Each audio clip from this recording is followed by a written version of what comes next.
Right here in Colorado, our youth, they're really going through it. In our community, people are lonelier than ever. They're going through so many challenges. There's a need for connection now more than ever.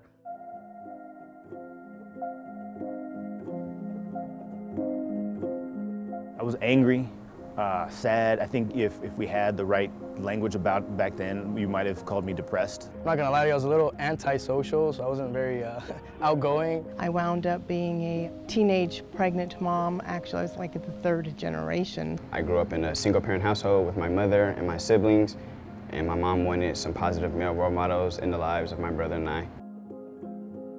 I remember opening this door and seeing this crew-cut dude. I'm like, he might be delivering mail, or maybe he's here to see my mom for some reason. Maybe he works for her or something like that. There was no way I thought that he was there for me. When I met him, it seemed kind of something that just kind of like sparked, something that kicked off. Mike and I were first paired. Chicago's was almost a final destination at the end of every outing. He would sit down and listen to me when I talked about struggles and stuff that me and my family were going through, and then respond with empathy, put himself in my shoes, and that changed my life profoundly. I remember, though, he always showed up every month, and then even when things were not great in my house or at school for that matter, he was there. Like this picture right here, other than my mom, Mike is the only person at my 8th grade continuation. Like, I didn't have any family there. To have somebody volunteer to spend their time with you and then get to know you and kind of tell you, I think you're great, I think you can do anything that you want to do in this world, that meant the world to me, and it has such an impact on my life. I was the third generation teenage mom. Debbie had a very big impact on me. She would tell me that you could go to college and do whatever I wanted, no matter what. And so that was instrumental to me to go ahead and still finish college. This is my oldest. She was the one that was born when I was 16. And this photo is important because this is her at her Howard graduation. She graduated from Howard University. And that represents, that broke the cycle of teenage pregnancy in my family.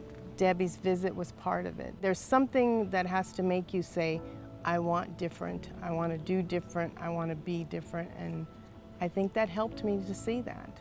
My life is different because of him. I wouldn't be this guy that I am, and in fact, I used to tell the story. I'd probably be in prison right now if it weren't for having that relationship with my big. I think there's no more impactful volunteer experience you can have than being a big. For a lot of us, it's a really big world out there. Big Brothers Big Sisters opens up that lens for a lot of kids, and doing so generationally impacts families and communities. I don't have kids. It was great being able to see some of his first and to see the man that you're growing into. I mean, pretty proud of you.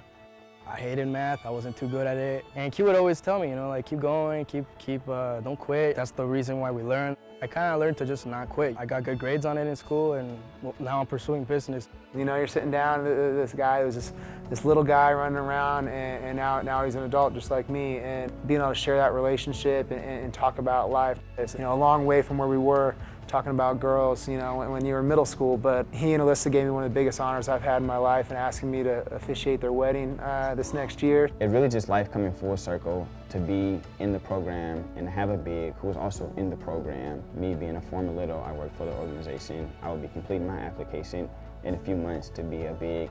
We are currently on the Anschutz Medical Campus. My big worked in that hospital, so I've got lots of fond memories on this campus, and it's really kind of interesting that we've come full circle. I am a diversity, health, equity, inclusion practitioner. The young people I'm in service to now, all of their doctors, many of their doctors are on this campus, and I get to be here at the same time. All kids deserve a chance to dream and see what's possible, and I think that Big Brothers Big Sisters gives people a chance to do that. Big Brothers Big Sisters of Colorado aims to transform mentorship, because this is a mentoring relationship not only for the little, but for the adult as well. So many lives have been impacted. Being a mentor or Big Brothers Big Sisters supporter is a way to ensure children's well-being during these most critical times.